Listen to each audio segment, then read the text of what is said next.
We have the great Ron Placone with us tonight. We're going to be interviewing him here shortly. But first, we're going to play. Oh, sorry. I'm a little late. I'm a little Oh, late you're to the good. You're party. good.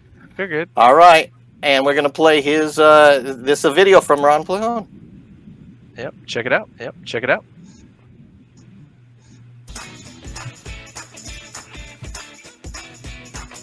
Joe Biden fans, maybe don't be popping the champagne quite yet. Now, like most people with a pulse, I am not a fan of either candidate. I think the only time anyone should be choosing between alleged is when picking someone out of a suspect lineup, not voting for president. And I don't want to vote for their candidate, because I have a cat. I already spend enough time checking a box for a piece of shit. Recently, Donald Trump held an event in Tulsa, Oklahoma. The only person in the science and medicine community that would have been happy about that would have been Charles Darwin, but only because it proved him right. The attendance at this rally was pretty underwhelming. I guess threatening to shoot American citizens and brutalizing protesters so that you can get a photo op on top of a pandemic, maybe isn't that great for business. And now folks in the Biden camp are celebrating, but look, it's not like Biden's necessarily crushing it. There's about as much enthusiasm for Joe Biden as there would be for a Brazilian steakhouse at a vegan conference. And he hasn't really been showing up in the press much. He's hibernating like a bear who wrote the crime bill. Typically, when you give people nothing to vote for and only something to vote against, it doesn't work. Dukakis, Al Gore sort of, John Kerry, Hillary Rodham Clinton, Clear Pepsi, you get the idea. Now we do live in unprecedented times. Is it possible that Donald Trump will beat Donald Trump? Sure, it's possible. But taking a step outside, how disgusting is it that in the current state of affairs in this administration, the opposition is so weak and horrible in its own right because that's the only thing the donors will allow, that they're literally hoping that Donald Trump beats Donald Trump, and that's their only campaign strategy. This isn't an election. Our electoral system, much like the police, cannot be reformed and cannot be saved, nor is it worth saving. Get your news on with Ron. Don't you want to know what's going on? We're getting our news on today. Get your news on. All right. We're going to bring him on right now. He's a comedian. He appears regularly on the Jimmy Dore Show and has been seen on Crosstalk, TMZ, Free Speech TV, The Young Turks, Redacted Tonight, and his debut album, Agnostic Holiday, is on rotation on Sirius XM. He hosts the YouTube show Get Your News On with Ron. All right. We're bringing on Ron Placone, everybody. Woo! Yeah. What's up, Ron? Hi, how are you? Thanks for having me. Oh, yeah. No problem, man. You having a good week yourself? Yeah, I am actually. I'm having a pretty good week. I mean, all things considered. I mean, California's on fire, so I'm dealing with that the best I can. And, I never watched that video all the way through that y'all just played, and I realized like how lopsided it is because it ends with on kind of a serious tone of, hey, the oligarchy is screwing all of us collectively, and then it goes into my goofy ass theme song. So quite a fun little balance. But anyway, yeah, I'm having a good week all considering. How are you guys? We are doing fine. I think we're doing fine. Right. There was a rolling blackout in my neighborhood on Tuesday, and that was no fun because they seem to last no less than 3 hours exactly. Like we lost power at 2:15 and we got power at 5:15. In the meantime, I needed to tutor, so there's no internet, and it's on the phone anyway. So I feel like I just recovered 2 days later from all of that, and and other than that, and then it's hot again. Like it's October and it's hot. It's fucking hot again. It's that part so freaking hot, and that's too long for a rolling blackout. 3 hours? Do they not? Do they not know people have shit in their freezers? Like, did they not get that memo? And Ron, thank you for that acknowledgement, because this is the second one I've experienced, and both times I lost my salmon. Like I had a piece of salmon, but what I would do is I would run the meats to the freezer, so because I knew it was colder, but I don't know if by doing that and then pulling them back into the fridge. But anyway, I lost like a half a pound of salmon this time, and I lost another. No. Right.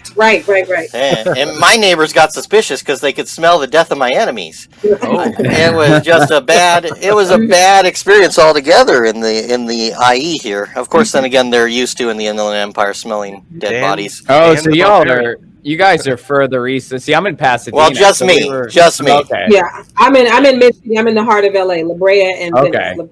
and I'm in the city of Torrance area near Redondo Beach. Yeah. Oh, okay. Not on Redondo though. I don't make that kind of money.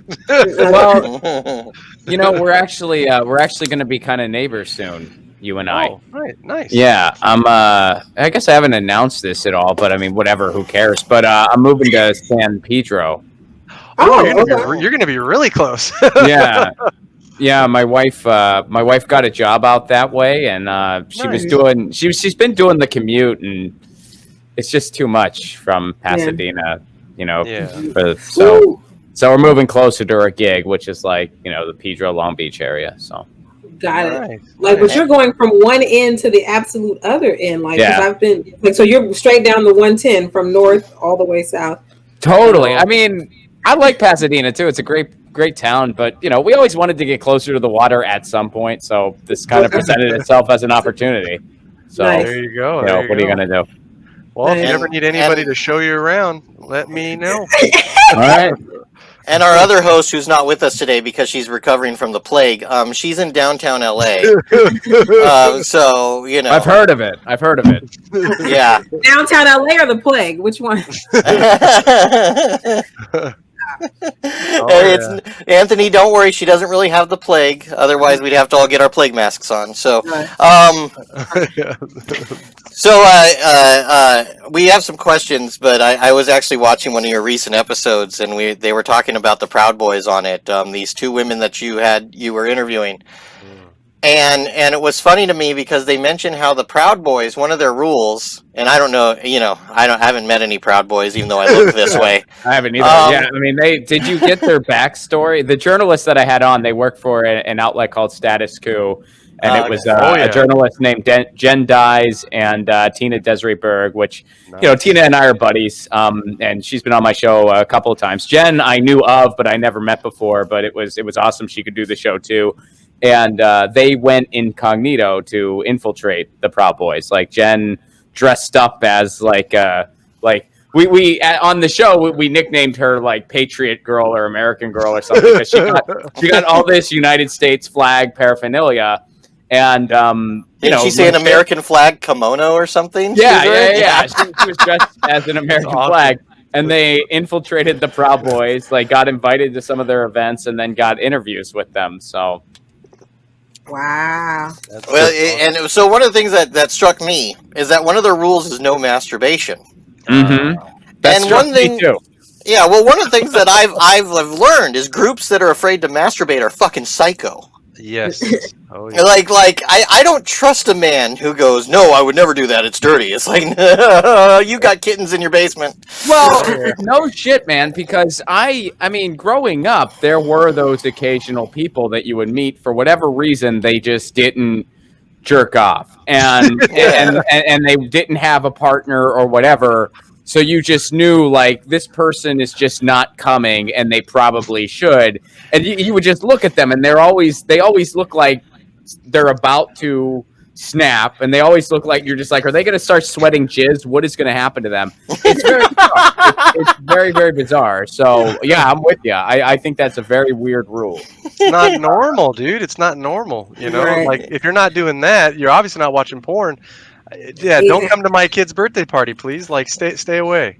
Not to be totally crass, but that's what I do here. It's like someone who holds their shits until they have to vomit into a trash can. It's just a bad person. Okay, everybody got to. All right, never mind. Oh shit! The views are dropping. The views are dropping. Shit! Oh, I thought don't let Dan talk. I thought you said the shoes were dropping. I was like, the shoes. Okay. Well, okay, but like, so what else did they find out? Because obviously we found out on Tuesday that the guy in the White House is not going to ask any of these groups to stand in. Like he's, right. We saw some tough stuff there.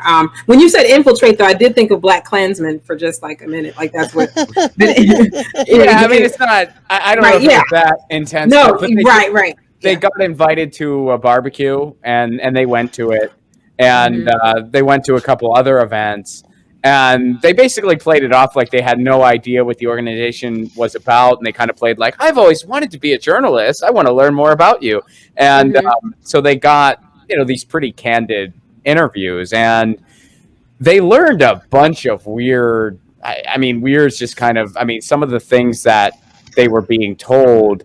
I mean, there was one person in particular that told them that neo-Nazis and Nazis are not the same thing. Like Yeah. neo-Nazis are, and I was like, well, how did they? And they were like, yeah, like they were saying that neo-Nazis aren't bad and stuff. I mean, it was so absurd. Like I almost feel weird repeating it. That's how absurd it was. Some of the stuff they were saying. Yeah, And, if I remember, they said that they were the neo Nazis were actually sponsored by Holocaust victims when they came to America. Yeah. Well, I think if I'm recalling the story correctly, the person they were interviewing, who I guess that person didn't identify as a neo-Nazi, but that person said, yeah, when I came to America, I was sponsored by Holocaust survivors, and I'm down with all these neo-Nazis, so neo-Nazis are fine. And it's like, what? What? So it's, yeah. They had some interesting information to share. You can find that on my YouTube channel, youtube.com/Ron Placone. I'll mention it to everybody. Yeah, I think that was just the episode from either yesterday or the day before, and it was Wednesday, really good. Yeah. Very good. Thank you. And they did talk also about the 3%ers, who I saw those bumper stickers all over. I live in the Inland Empire, so you see those all over. And you're like, what kind of just jackass takes themselves that seriously? I don't know what to say about that. Yeah. There's so many like subgroups now that I can't keep them all together at all, and some of them I just don't know about. I mean, if somebody just came up and was like, hey, there's a Boogaloo night, I would think it was like a rockabilly show or something, and been like, oh, that sounds, and I could have been very, very scared when I got there, so there's just so many subgroups, and they have all these different names, and it's quite a time to be alive. It is quite a time to be alive. I would say that as someone, my new thing is Gen X against everybody. I feel like I've just been on the planet long enough, and I grew up in a generation where we were watching Eyes on the Prize during Black History. Like, there's just so much that I grew up, in my arsenal of being, a Black child growing up in America. And you couldn't have convinced me at 7, 8, 9, or 10 that we would live in a world, multiple decades later, that we would still be in, and I say we, not just as African Americans, but period, just just racist, anti-American Americans. Like, I feel like, America, as we all know, has a lot of good stuff on paper. She's working hard to be all that she is on paper. But I'm just, I'm saying not in a bad way, but I'm just saying we've got a great ideal that that she's looking to be. But I feel like when I hear about these groups, and I'm always excited to hear when people engage and find out a little bit more, like how are you're anti-American, but you think you're more American than America? Like, I don't know. It's just hearing about it is very interesting.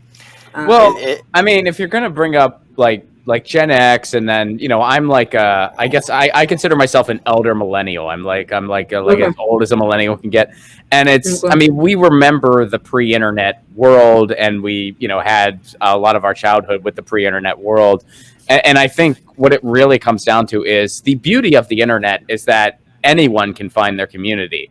The horrifying thing of the internet is anyone can find their community. Underline that anyone part. So I don't know if we're necessarily, we as a society are necessarily more or less racist than we were then. Like, I don't know, but what I do know is because of technology, racists can find each other a lot easier, and we're really seeing that now. You know what I mean? Like, does that make sense? Would you agree? Makes perfect sense. Yes, I would definitely agree. And we're always, in that Gen X like campfire that we have. I'm just kidding. We're always talking about that truism too. And then you can, if you're listening to NPR, one of the things they always say is that everything is amplified because now people can camp. There's we're in a time after you can record, after the internet, after camera phones, the whole thing. So I agree that it's always been here, but it's now got a bigger voice and a bigger megaphone and a way to gather. Yeah. And a way to gather. I guess if I had less morals, I'd start a business called Racist Mingle to make some money off of them, and then they could all date each other. But I don't know. That would make more. Yeah, it's tough. It's tough. I won't lie. I also think it's a potentially powerful idea, but it's troublesome because the hope is to really dismantle a set of ideals. We don't want them to breed. Right. Exactly. To dismantle. Exactly. Please, Dan. Mm-hmm. Please, Dan. Don't do that. No. Don't worry. It's a total catfishing app. They think they're talking to women. Come on. Most of them are incels. Who's going to talk to them? So. An idea.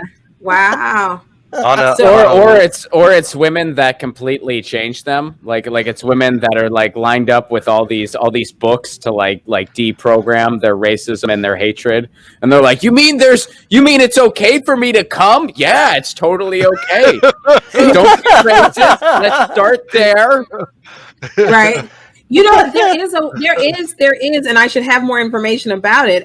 But there is a young woman who's part of a nonprofit. I saw this on Instagram, and they're about deprogramming like racist, like neo-Nazi, like these type of, and she, and like any type of sickness and or addiction, she talked, like I saw just a great piece where she talked about having been that way and how programmed you can become.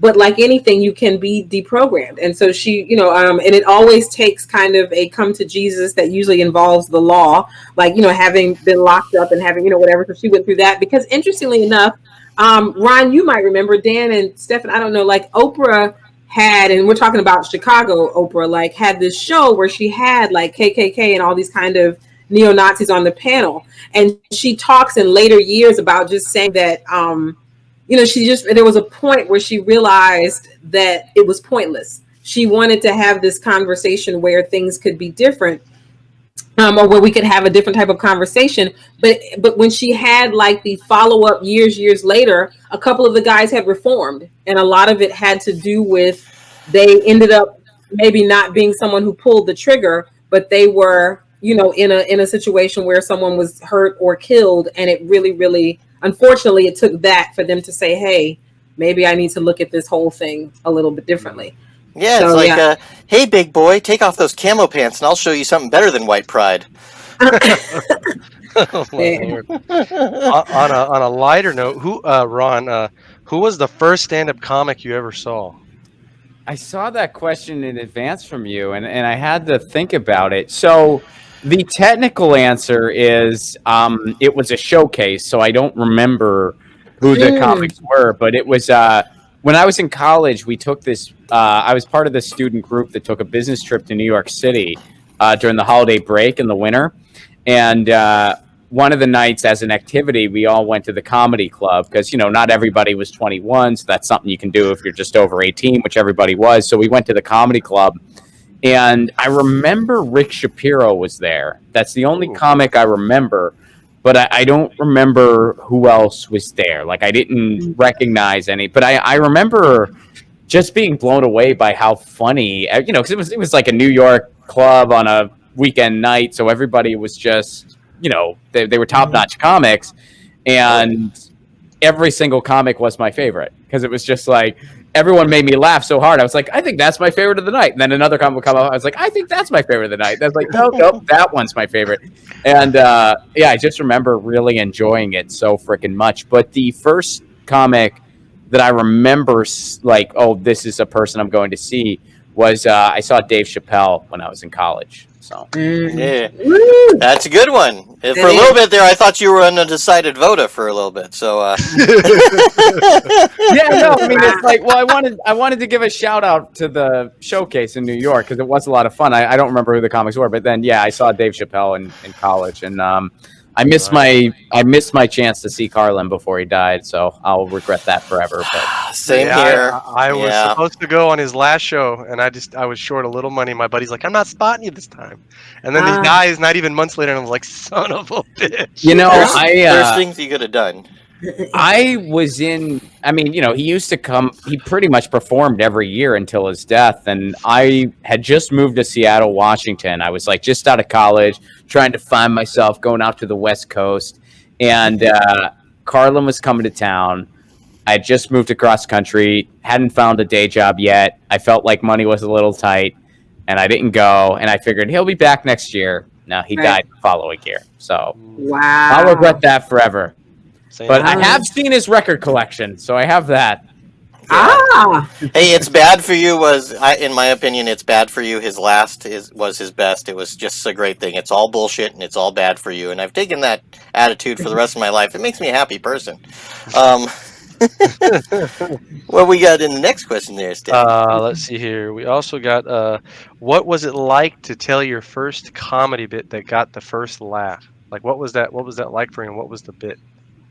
Oh, what was the bit? That I honestly do not remember. And I was gonna say, do you remember? Do you remember? No, I don't remember. It's some of my early stuff I don't remember, but it was a pretty amazing experience. My first time was a little weird because it wasn't at an open mic. It was on like a real show. Oh. And because there wasn't, it was like right when I was finishing college. And I went to Indiana University in Bloomington. There's a big scene there now in a club, but none of that existed back when I was, a senior in college. It was just this, we had a one-nighter. There was just this one-nighter. They did a show on Saturday and then a show on Monday. So I guess technically it was a two-nighter. But they would have different acts each night on Monday night and then Saturday night. And I just lied and said that I did stand-up because I wanted to do the show. And so I just bombed royally for 4 minutes. And then the comic that went up after me, I didn't realize like being a professional stand-up was a job someone could have. Like I just didn't know that at the time. So I just assumed that the person after me was like a graduate student or something who did this as a hobby. And they're killing, and I'm feeling really bad. Like, well, that guy's good at it. And I remember afterwards we were talking. And I go, oh, so what do you study? And he was like, what are you talking about? And I was like, are you a student here? And he goes, no. And I was like, oh, well, what do you do? And he goes, you just saw it.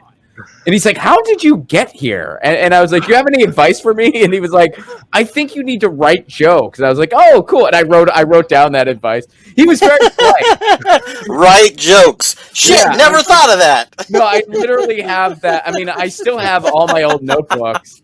And I have seen that where he just goes, he says, I need to write more.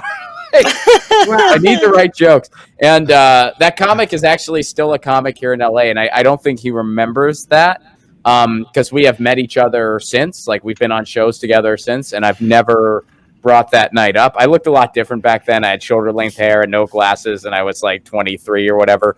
But yeah, I hope he doesn't remember that. Maybe wow. Are you going to tell us who this is? Like, of course, now we want to know. Well, at least, okay. I can only speak for me. Sorry. I want to know. Put it in the private chat. No. I'll put it in the private chat. Thank you, Ryan. I'm just then when we start a Patreon, we'll tell everybody. No. Yeah, go for it. I mean, I'm sure he wouldn't mind. He's a very, it's funny.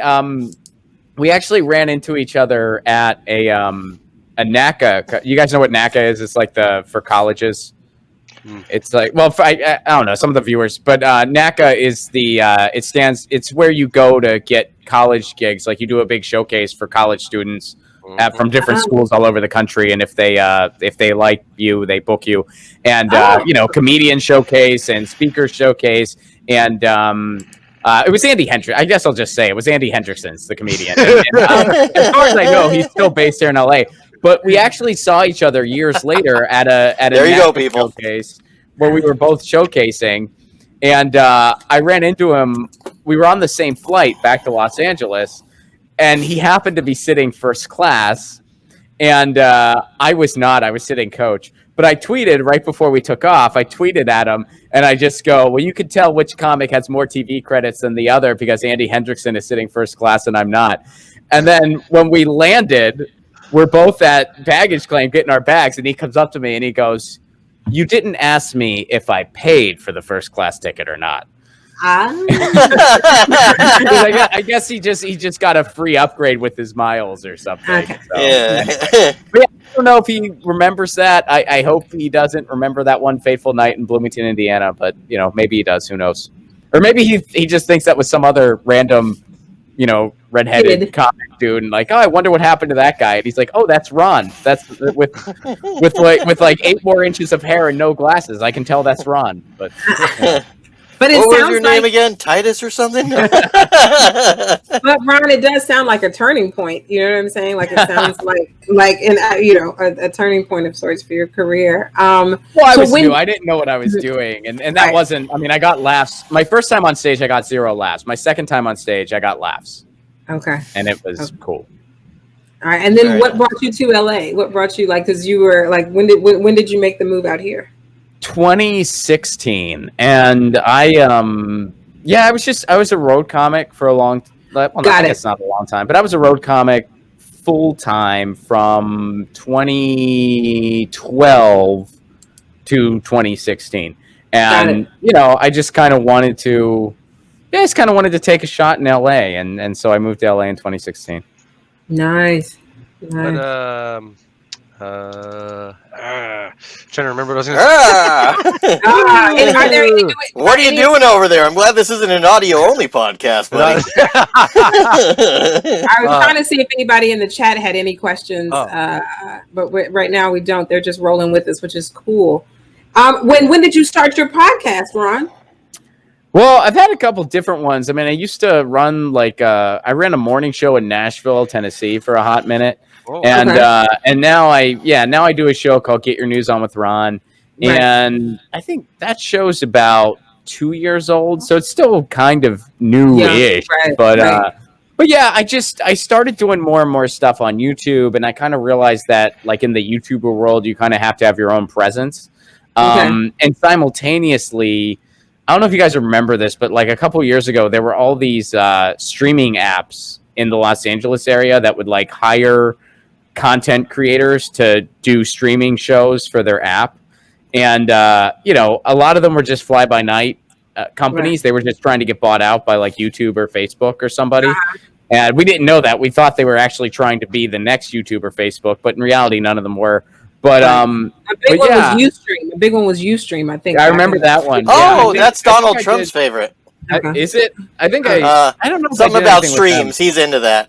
Oh. Yeah, sorry, we can Paul. groan. I'm sorry, Ron. You were saying.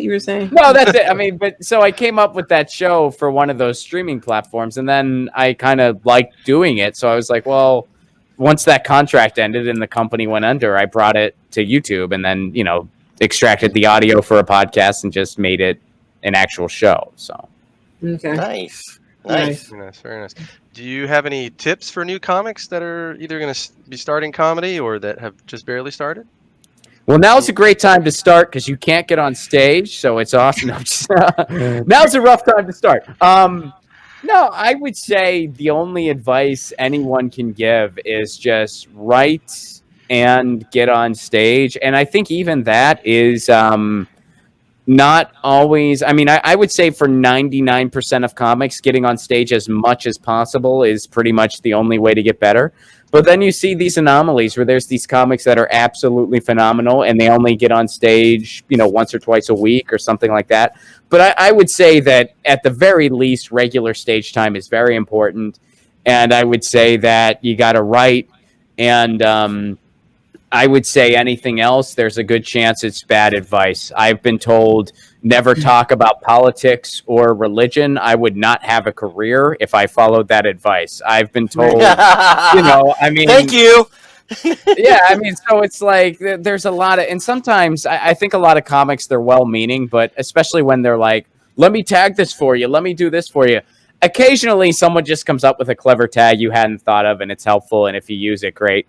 But a lot of the times, they're just rewriting your joke as if they were doing it. So it's just not going to help you. Like it's just not going to, because they're just basically, this is how I would do your joke. And it's like, well, you're not freaking me. So I don't know if this will help me. So I would say take the unsolicited advice you get with a grain of salt. And that includes everything I just said. Very nice. So there's my advice. There's Ooh, a the nice. unsolicited advice with a grain of salt. Yes. I know our Like, time is out, but I have a question for you though, Ron. Like, so in this time of COVID, because I've been listening to some podcasts, I listened to a great podcast this morning, and they were talking to a comedian. Like, what is your advice, not just for new comedians, but let's just say someone is bubbling, and then this, they want to stay. Are you into the Zoom shows? Are you anti Yeah. Zoom shows? No, Okay, I am okay, not anti. And here's my thing. I'm not going to sit here and I'm sure you guys would all agree with this. Are the Zoom shows as good as being in a real venue in front of a live audience? Of course not. It's nowhere near as great. But well, that depends on your view on wearing pants.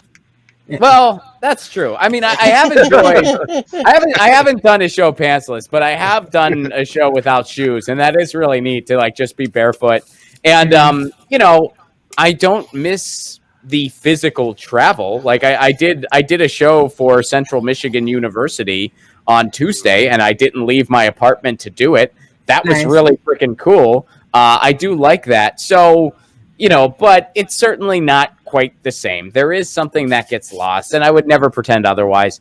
But is it better than nothing? Abso-freaking-lutely. It is way better than nothing. You can still hear the laughs. You can still gauge how your material's going. You can do different things with the format to try to adapt to it.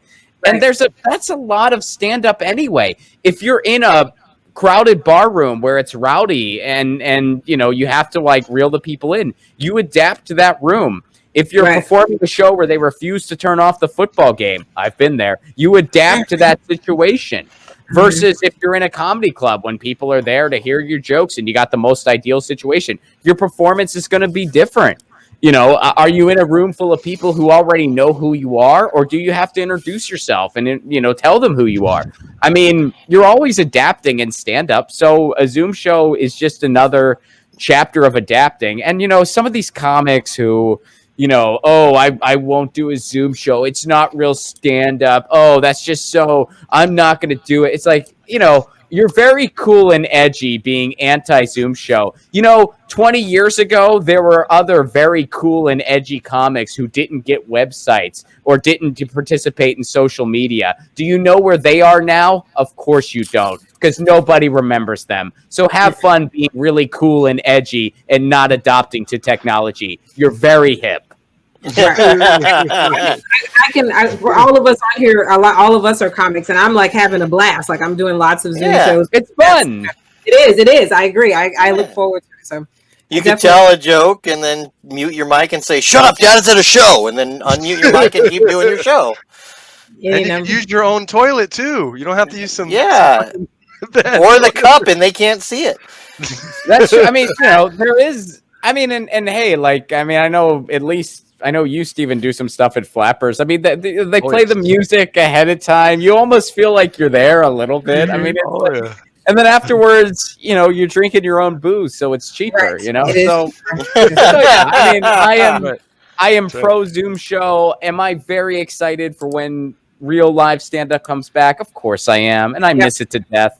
But is this better than nothing in the meantime? I would say abso-freaking-lutely. Thank you for that. Wait, before we go, Nick has a great question for you. And honestly, I have to say, I was looking at your hair with some admiration. And so someone wants to know, what hair product is he using? I could never achieve the Stephen Merchant haircut. Oh man, I wish I could sell the shows that Stephen Merchant is selling. I'll tell you that much. I really do. And I enjoyed Hello Ladies a lot. I thought it was hilarious. But I don't use any product. This is all just me. Yeah. Natural. This is all natural. Yeah, hair products actually give me a headache. So it's just this is just how I wake up. I just kind of push my hair back, and it's funny because I grew up listening to a lot of punk rock music. I still do. And so when I was a teenager, a lot of like the bands that I looked up to and stuff, they were already dudes in their 30s and in some cases even older. And I always really wanted my hair to look like theirs, which is what my hair looks like now. My hair looks like theirs now. And when I was a kid, I couldn't get my hair to look like theirs, and I didn't know why. Now I know why, because when I was 13, I wasn't balding yet. That's why. Now my hair looks more like theirs. And it's like, so 13-year-old me would see 30-year-old me and be like, your hair's really cool. And it's like, no, dude. Hold on as long as you can. Right.